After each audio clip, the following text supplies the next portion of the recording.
حضرت نے جو بدعت کی تعریف فرمائی ہے، فرمایا کہ جو چیز رسول اللہ کی ظاہری حیات میں نہ ہو بعد میں ایجاد کی جائے وہ بدعت ہے۔ ان سے پوچھنا جب ہم سلام قیام میلاد کریں تو یہ کہے بدعت؟ اب ان سے آپ پوچھئے کہ تمہارے باپ دادا رسول اللہ کے زمانے میں پیدا ہو گئے تھے؟ نہیں ہوئے پیدا، تو ان کا پیدا ہونا یہ کیا ہوا؟ ہم جب میلاد کرتے ہیں تو نادان کہتا ہے بدعت۔ تیرا باپ بھی رسول اللہ کی ظاہری حیات میں پیدا نہیں ہوا تھا، تیرا دادا بھی رسول اللہ کے زمانے میں پیدا نہیں ہوا تھا، تو تیرا پیدا ہونا یہ کیا ہوا؟ یہ بھی تو بدعت ہے۔ اے لوگوں، بدعت کی 5 قسمیں ہیں، صرف 2 قسمیں بیان کرنا چاہتا ہوں۔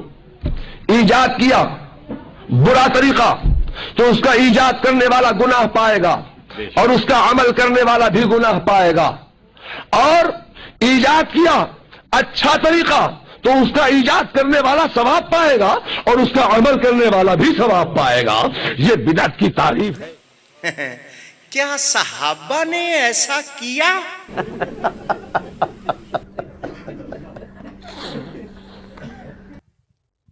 بریانی کس صحابی نے کھائی تھی؟ اپنی بریانی ثابت کرو بخاری سے، پراٹھے قورمے ثابت کرو، پیزے ثابت کرو۔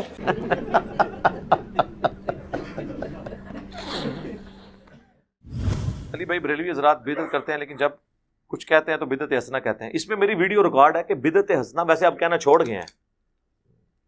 ان کے پاس معنی پتا کیا تھا کہ یار کام تو نیکی کا کر رہے ہیں نا، آپ کو کیا مسئلہ ہے؟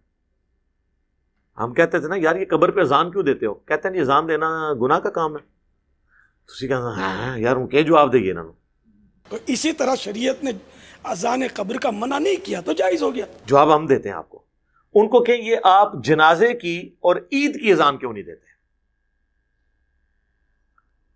وہ کہتے ہیں نہیں نبی علیہ السلام نے نہیں دی، تو کیا یہ گناہ کا کام تھا جو اللہ کے نبی نے نہیں کیا؟ کہیں گے نہیں، بس آپ نے تعلیم نہیں فرمایا، تو یہ قبر پہ اذان کہاں تعلیم فرمائی ہے؟ پھر وہ کہیں گے ہیں او کرن گے ہیں ان کو دیو نا اذان، اور تو ساڑھے لی ڈیفینیشن مان لی ہے۔ سر حضور نے منع فرما دیا، صحیح مسلم میں حدیث ہے 2005 نمبر، اور یہ حدیث کے راوی ہیں امام جعفر، اور انہوں نے روایت کی ہے امام باقر سے، اور امام باقر نے روایت کیا ہے جابر بن عبداللہ سے کہ نبی علیہ السلام جب کبھی بھی جمعے یا عید یا کسی اور موقع پر تقریر کرتے تو آپ کی آنکھیں سرخ ہو جاتی، آواز بلند ہو جاتی، جیسے کوئی جرنیل اپنی فوج کو تیار کر رہا ہو، اور آپ فرماتے کہ میں اور قیامت اس طرح ساتھ بھیجے گئے ہیں جیسے یہ 2 انگلیاں، اور پھر آپ کہتے اما بعد فإن خیر الحدیث کتاب اللہ وخیر الہدی ہدی محمد صلی اللہ علیہ وآلہ وسلم وشر الامور محدثاتها وکل محدثۃ بدعہ وکل بدعۃ ضلالہ وکل ضلالۃ فی النار۔ کچھ الفاظ جامعہ ترمذی میں ہیں، کچھ سنن نسائی میں۔ آگاہ ہو جاؤ، سب سے بہترین کلام اللہ کی کتاب ہے، سب سے ہدایت یافتہ راستہ محمد صلی اللہ علیہ وآلہ وسلم کا ہے، اور سب سے بدترین کام وہ ہیں جو دین میں خود داخل کر دیے جائیں، اور وہ تمام کام گمراہیاں ہیں، اور تمام گمراہیاں دوزخ میں لے جانے والی ہیں۔ تو حضور نے منع ہی کر دیا نا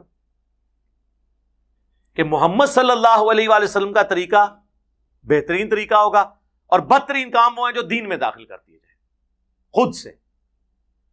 بخاری مسلم دونوں میں حدیث ہے من احدث فی امرنا ھذا فہو رد، جس نے میرے تعلیم کی بھی چیز میں کوئی چیز بدل دی یا اس میں چیز داخل کی وہ مردود ہے۔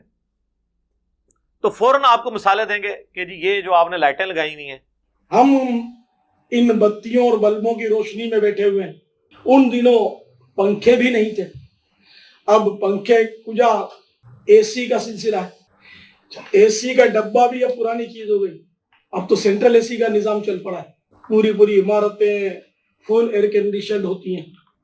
پہلے گھوڑے اور اونٹوں کی سواریاں تھیں، اب جناب وہ ہوائی جہاز فضاؤں میں اڑتے ہیں۔ تو صحابہ کرام علیہم رضوان کے دور میں چراغ تھا، تو پھر آپ بتیوں کی روشنی میں نہ بیٹھا کریں۔ ان لائٹوں کا دین سے کیا تعلق ہے میرے بھائی؟ ہوائی جہاز میں حج کرنے کا دین سے کیا تعلق ہے؟ یہ دین کو سپورٹیو کام ہے، ڈائریکٹ دین نہیں ہے. ڈائریکٹ دین اس وقت ہوں گے جب آپ کہیں گے جو ہوائی جہاز پہ جائے گا اس کا حج ہوگا، جو نہیں جائے گا اس کا نہیں ہوگا. آپ بے شک گدھے پہ جائیں، آپ بے شک پیدل جائیں، یہ دین کو سپورٹیو چیز ہے. کیمرے میں ریکارڈنگ دین کو سپورٹیو چیز ہے. نماز پڑھتے ہوئے کوئی کہتا ہے اوپر اس قالین کے اور سامنے اس اے سی شریف کے، کہتا ہے، اور نیچے سیلنگ شریف کے اور منہ طرف خانہ کعبہ شریف کے، یہ کو کہتا ہے؟ تو یہ دین نہیں ہے، دین کو سپورٹیو چیز ہے. حضور نے ان چیزوں سے تو منع نہیں کرنا تھا نا. وہ تو قرآن میں آیا کہ اپنے گھوڑے تیار رکھو، سورۃ الانفال میں آیا کہ اپنے گھوڑے تیار رکھو جنگ کے لیے. تو آج کے دور میں جب آپ یہ بات کریں گے تو اس سے مراد یہ ہوگا کہ آپ نے لیٹسٹ اسلحہ تیار رکھنا ہے، یہ تو نہیں گھوڑے تیار رکھنے.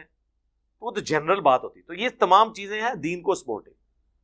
اس کے بارے میں الگ حدیث ہے، وہ صحیح مسلم میں ہے کہ جس نے اسلام میں اچھا طریقہ جاری کیا، جتنے لوگ اس پہ عمل کریں گے اس کا ثواب اسے ملے گا، اور جو عمل کر رہے ہوں گے ان کے عمل میں بھی کمی نہیں ہوگی، اور جو اسلام میں برا طریقہ جاری کرے گا اس کا وبال اس پہ ہوگا. اور انہوں نے وہ الفاظ ہیں سنتن حسنتن، بدعت حسنہ نہیں ہے، سنت حسنہ ہے. اور وہ حدیث پوری بیان کریں تو آپ کا مسئلہ بھی حل ہو جائے گا. پوری حدیث یوں ہے کہ نبی الاسلام نے کچھ نیو مسلم آئے جن کے چہرے پر بھی غربت کے آثار تھے. نبی الاسلام نے مسجد میں ممبر لگوا کے خطبہ دیا. آپ نے پھر قرآن پاک کی مختلف آیات تلاوت کی جن میں صدقہ اور خیرات کی ترغیب دلائی گئی. اینڈ پہ آپ نے کہا کہ اللہ کی راہ میں صدقہ کرو. ایک انصاری اپنے گھر گئے اور وہ اپنے گھر سے کافی سارا سامان ایک تھیلے میں اکٹھا کر کے، اور صحابہ کرام کہتے ہیں کہ وہ بڑی مشکل سے اس کو اٹھا کے لایا، گھسٹتا ہوا لا کے مسجد کے صحن میں رکھا. تو حضور علیہ السلام کا چہرہ مبارک اس طرح چمک اٹھا جس طرح کے سورج اور سونا، کیونکہ اس کی وجہ سے باقیوں کو بھی جیب ڈھیلی کرنے کی ترغیب ملی. پھر ایک اٹھا، دوسرا اٹھا، لا کے مسجد میں ڈھیر لگ گیا. حضور خوش ہو گئے. تو آپ نے فرمایا جس نے اسلام میں اچھا طریقہ جاری کیا، یعنی اچھا طریقہ کس نے؟ اس انصاری صحابی نے جو بارش کا پہلا قطرہ بنا. یہ آدھی حدیث لے کے اچھا طریقہ اور اسے پکڑ کے جو ہے وہ اپنے 12 ربیع الاول کے جلوس، کوئی اپنے 10 محرم کے جلوس، کوئی اپنے 1 محرم کے جلوس حلال کرنے شروع کر دیتا ہے. خدا کے لیے یہ طریقے کی بات.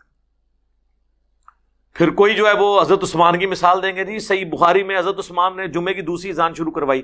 دور عثمان غنی رضی اللہ تعالی عنہ میں پہلی جمعے کی پہلی اذان، یاد رکھیں مذہب اسلام میں اگر دیکھا جائے، سرکار کے دور میں، صدیق اکبر عمر فاروق رضی اللہ تعالی عنہما کے دور میں صرف جمعے کی ایک اذان ہوتی تھی جو اذان ثانی کہلاتی ہے، جو خطبے سے بالکل تھوڑی دیر پہلے ہوتی ہے.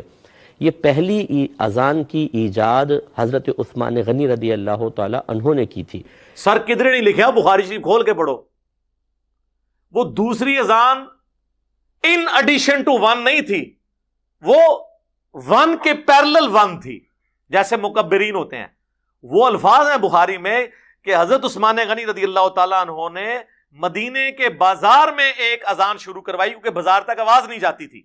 مسجد میں 2 اذانیں نہیں حضرت عثمان نے شروع کروائیں، جس طرح ہمارے بریلوی اور دیوبندی کرتے ہیں اور مثال دیتے ہیں حضرت عثمان کی. حضرت عثمان نے مسجد نبی میں 2 اذانیں نہیں دی، ایک ہی اذان دی، جس طرح اہل حدیث دیتے ہیں. یار بخاری شریف آپ خود تو پڑھ کے دیکھیں. میرے ابا جی جب وہ نئے نئے اس طرف آ رہے تھے نا، ظاہر ہے وہ تو کٹر بریلوی رہے، کوئی میلاد کی محفل نہیں ہوتی تھی جس میں وہ معنی خصوصی نہ ہو. تو ایک دفعہ جمعے کی دوسری اذان کی بات ہوئی، میں نے بریلویوں کی بخاری اٹھا کے ان کے سامنے رکھی. میں نے کہا یہ ذرا پڑھے نا، حضرت عثمان نے یہ جو دوسری اذان ہے یہ تو شروع کروائی تھی بازار میں، جس کا ایکویلنٹ آج کے دور میں سپیکر ہے کہ بازار تک آواز جا رہی ہے. یا جس سے زیادہ شوق ہے بازار میں اذان دے، مسجد میں 2 اذانیں کس بات کی؟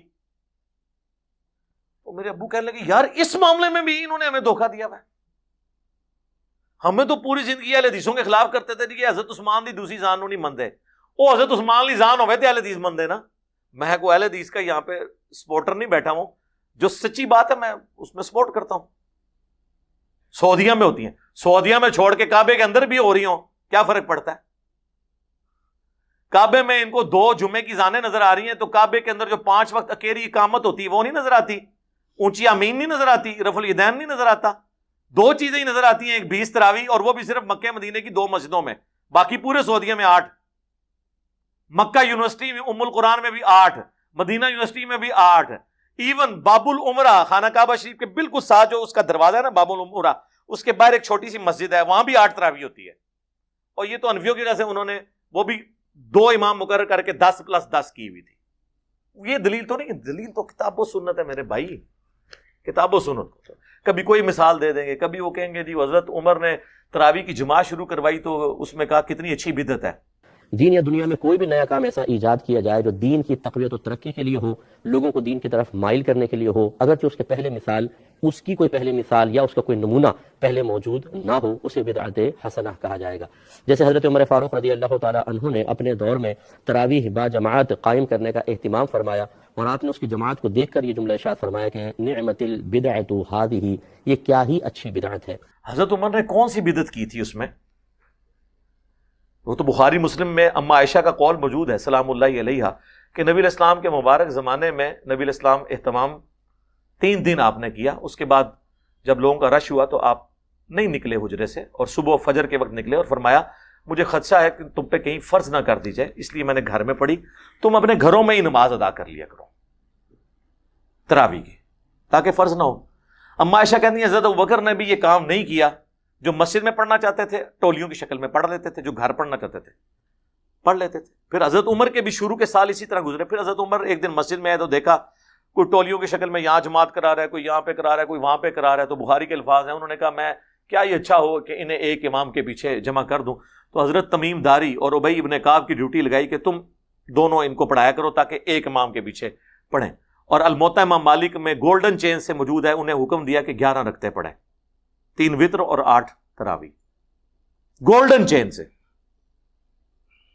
تو اور حضرت عمر وہاں دوسرے دن آئے، جب یہ منظر دیکھا کہا نعم البدعۃ ہذہ، یہ کتنی اچھی بدعت ہے.